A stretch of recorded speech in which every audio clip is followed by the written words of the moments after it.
to ensuring the voices of our community are heard and reflected in the presidential search. Montgomery received the results of his latest and final evaluation at this week's board meeting and got a bump in pay. To receive a 2.75 increase in base pay. And with this increase, the salary will be $522,061 retroactive to July 1st. Edgerton praised Montgomery for record retention and enrollment numbers, improved graduation rates, balanced budgets, and for bringing in union contracts and new research projects. His last day is June 30th. That's the latest from the WKZO Newsroom. I'm Mike Alarney. More news at WKZO.com.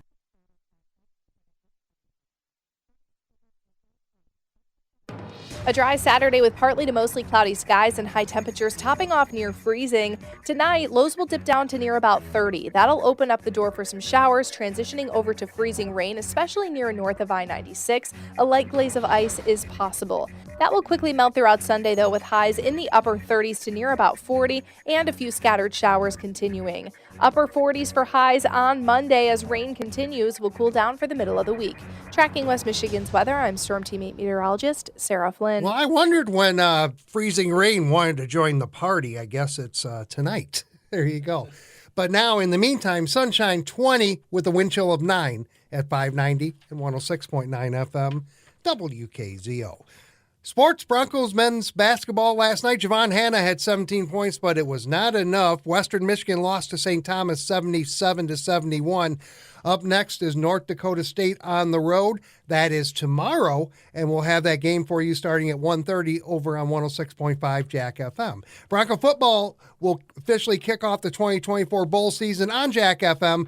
Tonight, they face South Alabama in the IS-4S Salute to Veterans Bowl in Montgomery, Alabama. 9 o'clock kick, and that game is on ESPN, but you can listen to the radio broadcast 8:30 tonight again over on Jack. Ahead of that is the Cricket Celebration Bowl at 12 noon this afternoon. Jackson State and South Carolina State will face off in that. Welcome to bowl season, my friends. The Pistons and the Red Wings were off last night. They're also off tonight. The K-Wings are on the road tonight to face the Indy Fuel. 6:35 pregame here on WKZO. One of the biggest games of the NFL season, regardless of who you cheer for, is tomorrow when the Bills visit the Detroit Lions, and we'll have it here for you starting at 3:20. Now, I want everyone to listen very carefully to this.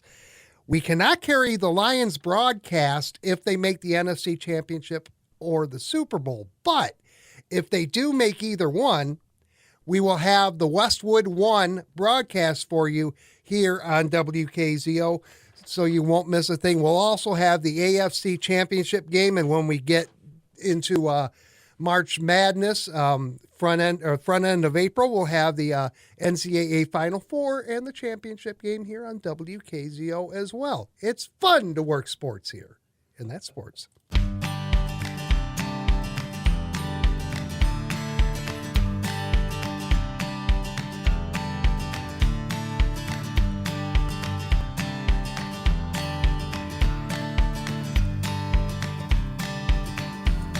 Good morning and welcome to Nature Watch. Nature Watch is sponsored by Waddell's Nursery, Floral, Garden, and Bird Center at the corner of 12th Street and Millam Road. And now your host of Nature Watch, Gary Miller. Good morning. Good morning. Everyone's missing my finger pointing to you.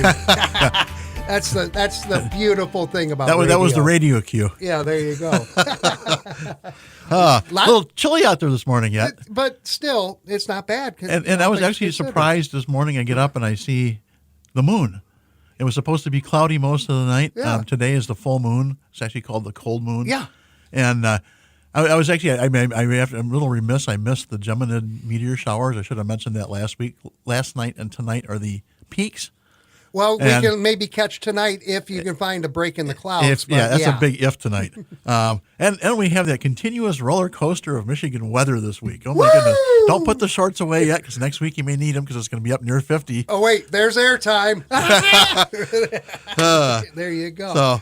So maybe some freezing rain later today, and then it's supposed to keep warming up and then turn eventually to rain. So even if we do get some ice, and they're predicting maybe close to 1/8 of an inch or maybe a little more here, overnight, so be cautious if you're out driving tonight. Yeah. And by tomorrow noon or so or earlier, it's probably going to be melted because the temperatures are going to keep rising. Yeah. And then our whiteness is going to disappear for the most part, looks like.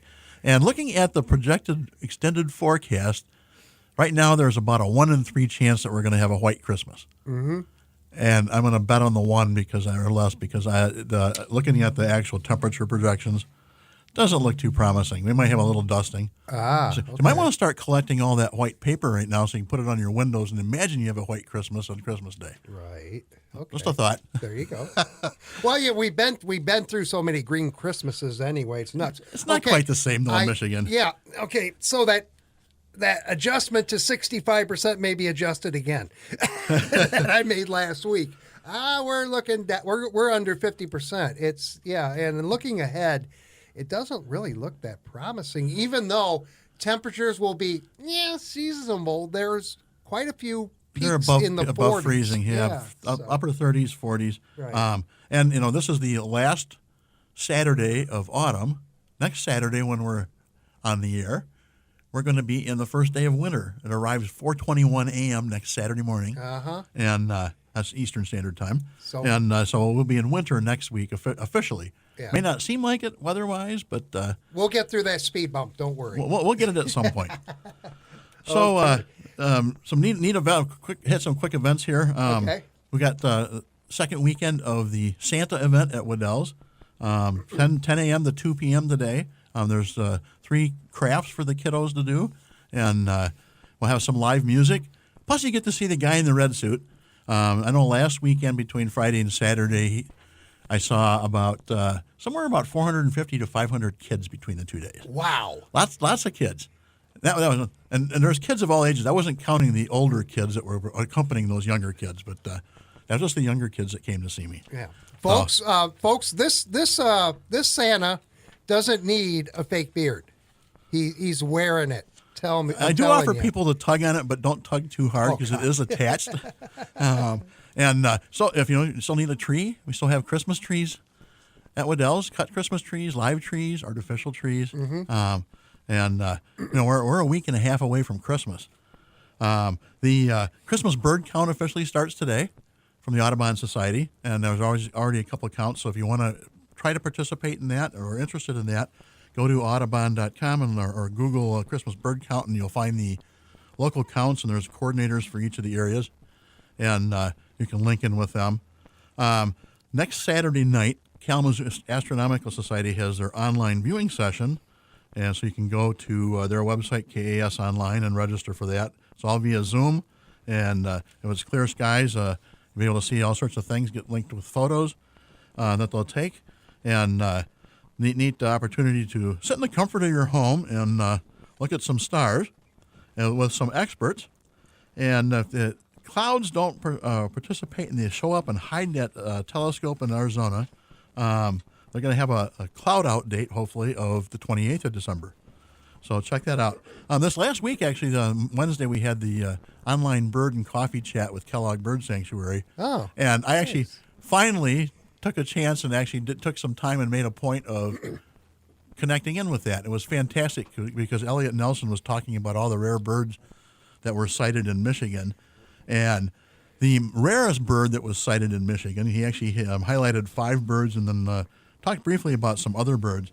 But the rarest bird that was in Michigan as the first time it's ever been sighted in Michigan was the black-tailed gull, like a seagull. And the black-tailed gull is native to Southeast Asia and Japan. Oh. And this is the first time they've ever sighted one. And it was confirmed numerous places because it did a tour of the Great Lakes. They saw it in the Chicago area in Illinois, on Lake Michigan on the end of May.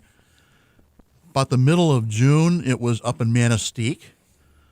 And first part of July, it was in St. Ignace. And then it moved over to Lake Erie and in Elgin, Ontario, and Port Stanley. In October, they saw it. And all confirmed sightings. I'm not quite sure why it was here. Maybe it was on vacation visiting. Most likely because the other fairly rare birds, a lot of them were West Coast birds. And so I'm guessing that one of those storms that we had blew some birds this way. And so we saw them here. I had a burrowing owl that was noted in numerous places. Whitefish Point seemed to be a good hot spot for rare birds. So that might be something to check out. There are some websites. There's actually the MichiganBirdRecords.com, and you can link in with the rare birds there. They have reports of different things. There's a Facebook group.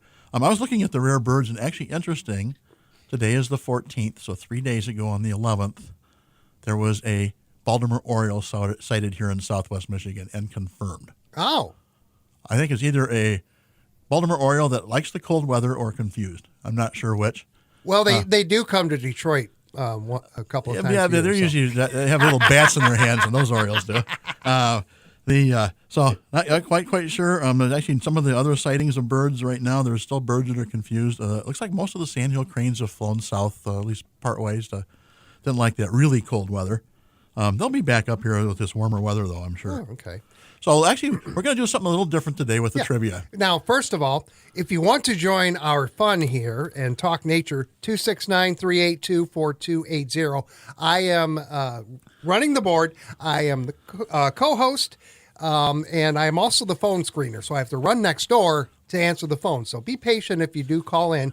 And trivia, we are going to do something a little bit different this morning. I do have a $20 gift card to Waddell's.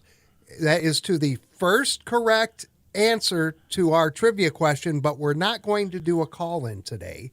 We're going to do a text-in today. We're giving you a nice Christmas present, give your fingers a chance to get exercised a little bit, and you get to text us today. There you go. And 80373 is what you want to where you want to text your answer to. Text Waddell's and your answer so that I know it's you. Okay? Yes. What is the trivia So question? the trivia question actually involves Christmas a little bit, and my trivia question is, why do people in Scandinavian countries traditionally feed birds on Christmas Day? Oh, I am so happy this is by text. Well, actually, if you think about it, and you think about traditions in most cultures, you're gonna when you hear the answer, see the answer, you're gonna say, "Oh, that makes sense." Okay. So why do people in Scandinavian countries traditionally feed birds on Christmas Day? Text your answer to 80373. Include Waddell's in your text so that I know it's you. And again, the first correct texter will win a $20 gift card. I will contact you via online and get all the information. We'll see how that many you need. people's fingers are awake this morning. Yeah, there you go. And we'll give it a rest there. Speaking of rest, let's rest for this. Back in a moment. This is Nature Watch on WKZO. Shopping for Christmas gifts and decorations at Waddell's is a refreshingly pleasant experience. Waddell's is your local nursery, florist, and garden center and is stocked with unique quality gifts and Christmas decor. To decorate your home or business, you'll find gorgeous Christmas ornaments at Waddell's. And right now, when you buy one ornament, you'll receive the second one free. Check out the great selection of lifelike trees and beautiful Christmas decor, which are now 40% off. Back by popular demand, Santa will also be at Waddell's today from 10 a.m. to 2 p.m. The whole family will enjoy pictures with Santa, as well as making Christmas decorations and unique craft gifts, all while listening to live Christmas music. You'll find a wide variety of Melissa & Doug not-electronic classic toys, now 20% off. Plus, Waddell's has many gourmet food choices to make gift baskets, and this week, buy 3 items, get 1 free. See all the details at Waddells.com and celebrate Christmas at Waddell's Nursery, Florist, and Garden Center. Listen to what those local folks are telling you. You know what's going on in the more local level. Kalamazoo's official online local news source is WKZO.com. 843 Nature Watch continues. Jim Lawless and the expert, Gary Miller. Oh, don't put that kind of pressure on me. Too late. I'm always learning, too. Well, that's why I come into work every Saturday. You know, I woke up this morning, I had a rough week, even though I'll tell you what, yesterday morning when I was out and about, it was cold, but it was comfortable as the wind wasn't knocking me over and freezing every part of my body that I couldn't cover. So, yeah, yesterday, when it gets cold, it's not bad. Yeah. As long as the wind stays away. You know? Yes, that wind is a little biting, Yeah. for lack of a better term. Just a little bit. So I don't think we've had any texts yet, have we, Jim? No. So but I'm that's going to fine. repeat my question here a little bit. We'll see if somebody can. They're probably trying to Google, and then, oh gosh, I got to try to figure out how to text And I them. need you to write down the answer on that sheet, by Yes. the way. So my question this morning, and we're only taking correct answers via text. So the first correct answer via text at 80373. is why do people in Scandinavian countries traditionally feed birds on Christmas Day? Okay. And there's a pretty common answer with that. I will say it was something to benefit them. So we'll see. That maybe a little hint there. Right. Have fun. Thought we'd do a little different this morning. Okay. So some neat things with all the birds right now with that snow cover. We're seeing lots of birds at the bird feeders. If you're looking for that last gift idea for somebody, maybe get them a bird feeder and some bird seed. So if they already have feeders, get them some bird seed. A good go-to bird seed is black oil sunflower. You cover most bird species with that. We do a combination with black oil and some suet cakes. You're going to cover just about all the birds that come to your feeders, and that both provide some good energy for the birds, and they're going to come to those feeders that way. Okay. Thought I'd talk a little bit about some bird feeding myths. I do need the answer because I do have some text coming in. So, you wrote it on this one. I always write it down there because you're radio shy sometimes, Jim. So some bird feeding myths. Actually, there's an article that was in Birds and Blooms magazine, and they always have some neat articles in there. So one of the first bird feeding myths that we hear quite often is if you take a vacation and your feeders are empty for some time, the birds are going to abandon you. And that's not going to happen. They're going to find plenty of food when you're gone. They're in the area. They might find some other feeders. When you initially come back and start filling those feeders up again, that may be a couple days before they discover that, you're back. There's food here. Like I said, that black oil sunflower is fantastic for attracting those birds and getting those bird activity come back. And once you get a few birds coming back via the Grapevine Network and the bird community, they sort of letting each other know and they see that activity, and you'll attract more birds that way. So don't be worried about that. Those feeders being empty for a few days or so. Another myth that is out there sometimes is that only woodpeckers eat suet, and that is also not true. It is a favorite of woodpeckers, the suet is, but there's a lot of birds that enjoy that suet. Chickadees, nuthatches, titmice, the flickers. I've seen the nuthatches. You get those occasional starlings that come in and especially when they're migrating sometimes, and they clean that suet feeder out quite rapidly. So it's nice to have that upside-down hanging suet feeder to keep those birds off. And you also get sometimes even bluebirds. Some of those warblers, when they migrate through, we always have some few bluebirds that overwinter here, though most of them head south a little bit warmer. And the woodpeckers also will eat peanuts. So if you have some peanuts out there, along as well as sunflower, especially that black oil. I know the red-bellied and downy woodpecker and occasional hairy woodpeckers that come into my feeders eat that sunflower just as much as they eat the suet. So neat thing to have out there. So have an assortment of foods out there for you to get some different birds, and it gives the birds a chance to actually not having to eat the same thing all the time. Think of how boring you would be if you had to eat the same thing every day, day in and out. So it's nice to have a little variety now and then. It would help if I turned on my microphone here. It would, yes. Yeah. I can hear you, but nobody else can. That might be the good thing about it, too. Hey, we do have a winner. The correct answer to our trivia question, which is why do people in Scandinavian countries traditionally feed birds on Christmas Day? And it is for good luck. Yes. Yeah. And also someone include the birds in the festivities. Well, get birds in the festivity. You get to see the birds. So. All right. There you go. And I just sent out information to our winner. So once you have that, send back what I asked for, and we'll get you the Waddell's gift card. Simple as that. There you go. So a little different approach today. We thought we'd maybe give some of those people that maybe are a little phone shy and don't want to talk on the radio here on the phone, so you can text and. Yeah, and if you do want to talk on the radio, we'd love to hear from you. 382-4280. Give me a moment to answer. So if it rings like 4 or 5 times, don't hang up. He's got to change his hats first. I got to run in. Well, not run at my age. I got to walk into the next studio to answer the phone. So there you go. So another bird feeding myth is that if you feed birds, it prevents them migrating, and that is also not true.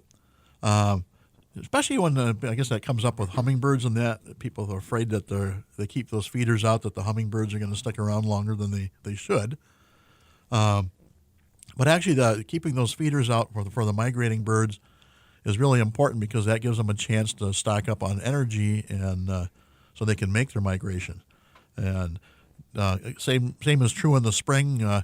Those birds migrating north, you don't have to worry about having that food out there, and you think, oh gosh, those birds are supposed to be going much further north. They're going to stick around here because they have food, and that's not the case either. So that the extra energy is very beneficial for them. They don't have to expend a lot of energy looking for food. Right. And another thing that another myth that's out there sometimes is that birds only need food in winter, not water.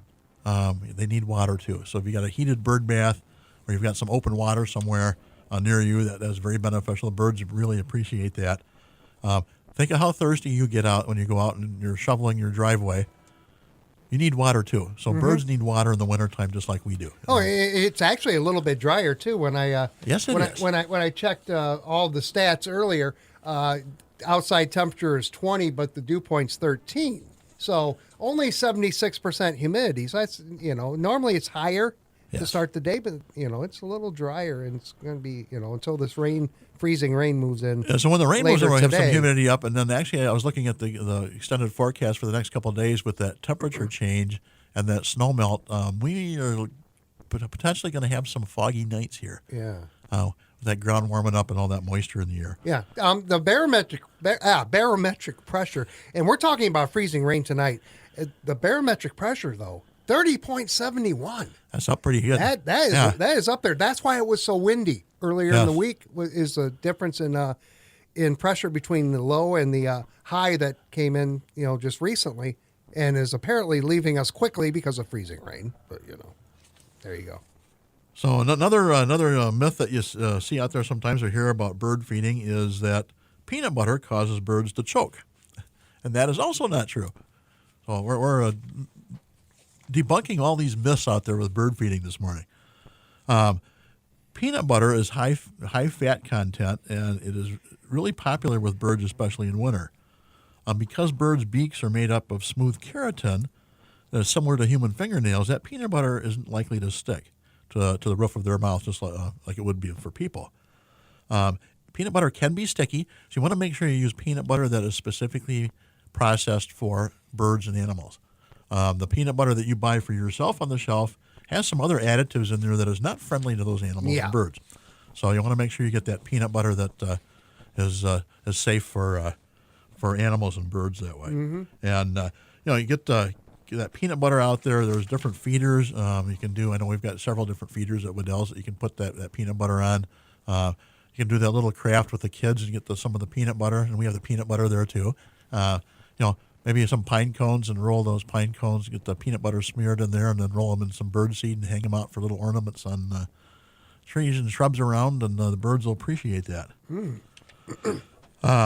Number 6, this is a fun one because it is not always true or false. Cayenne pepper keeps squirrels away from your bird feeder, and it depends on the squirrels.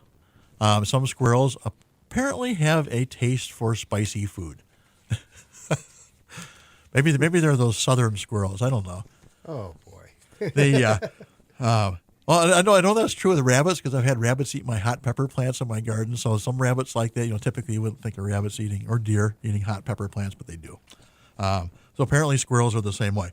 Typically, that hot pepper, cayenne pepper, actually keeps squirrels away from the seed. And I know we've got the packets of that hot pepper mix that you mix in with your bird seed. Birds don't have a taste sensor like we do, like mammals do, and so they don't notice that spiciness in there. They don't get that burn from the capsaicin in the hot pepper, but we would. Most the mammals do. Like, so if you have deer bothering your feeders, that typically is going to keep them away. Same thing with the squirrels, but there are some squirrels that like that spicy food. So probably not going to get all of them away, but going to probably keep most of them away. So something to think about if you're having trouble with squirrels and you have a squirrel that definitely likes hot pepper. Maybe you need to switch to safflower seed. Safflower seed is very similar to sunflower seed. Cardinals love safflower, and squirrels do not like the taste of safflower, so they're not going to bother that safflower. Oh, okay. So some other alternatives.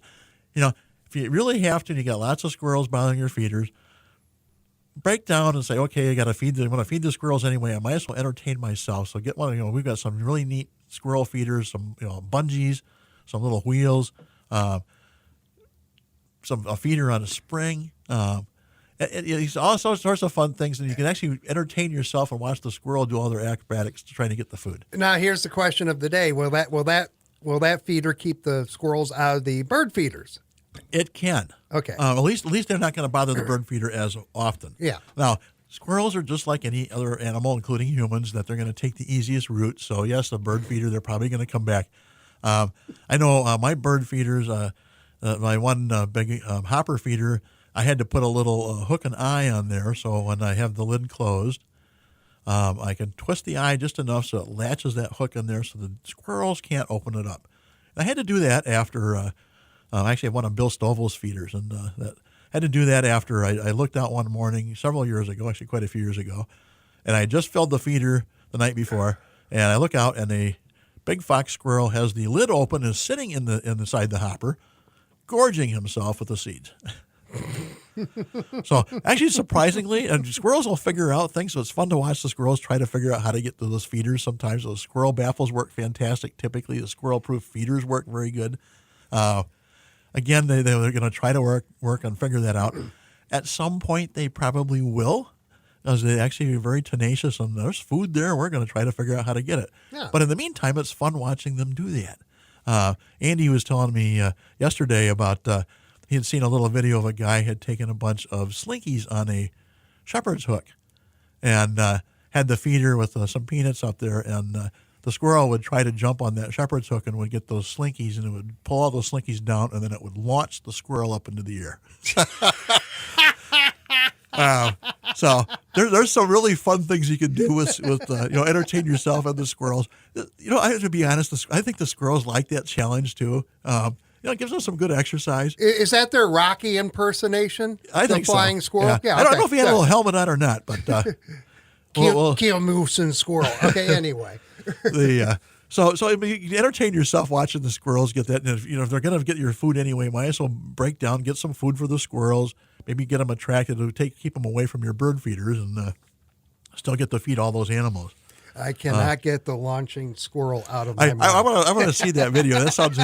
I've seen some different things where people have constructed an elaborate, almost a Rube Goldberg maze for squirrels to get the food. When Andy comes back here, when growing season kicks back in, my first question to him, so talk to me about these squirrels. Okay? It would be humorous to see. Having spent time in years past trying to chase the squirrel off my feeders. Yeah. Right. So last myth, I'll hit this one real quick. Bread is safe for waterfowl. It is not. Bread is not very good. It doesn't have hardly any nutrient value. Some places actually outlaw feeding bread to waterfowl. I eat ducks and that. And so they actually would benefit from like cracked corn. Would give them better, maybe some leafy greens. So they usually have greens that they can graze on in the growing season. But wintertime cracked corn would be a good one to feed them. Well, there you go. Some ideas from Gary. Christmas, we're almost on top of it. Yeah. And, yeah. Well, another week and a half. Yeah. And come out to Waddell's later today, and you're going to suit up again, right? Oh, yeah. Okay. Santa in the building. Yes, 10 to 2. There you go. Thank you, Gary, very much. Any closing comments before we... Oh, get outside and enjoy the outdoors. It's going to be a little warm, and get out, maybe do some hikes. Take your binoculars. There's a lot of bird activity right now, and especially with that snowmelt, you're going to see birds out foraging. And watch your feeders. Neat idea for kids. Kids get bored at Christmas break, and about day 4 or so they're going after Christmas. They're going, we're bored.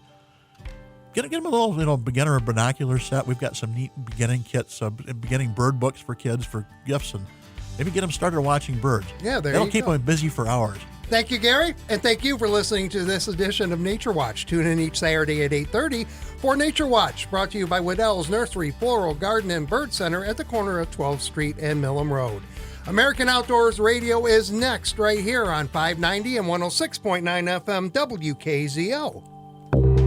Everything Kalamazoo and the best news talk too. 590 and 106.9 FM WKZO Kalamazoo.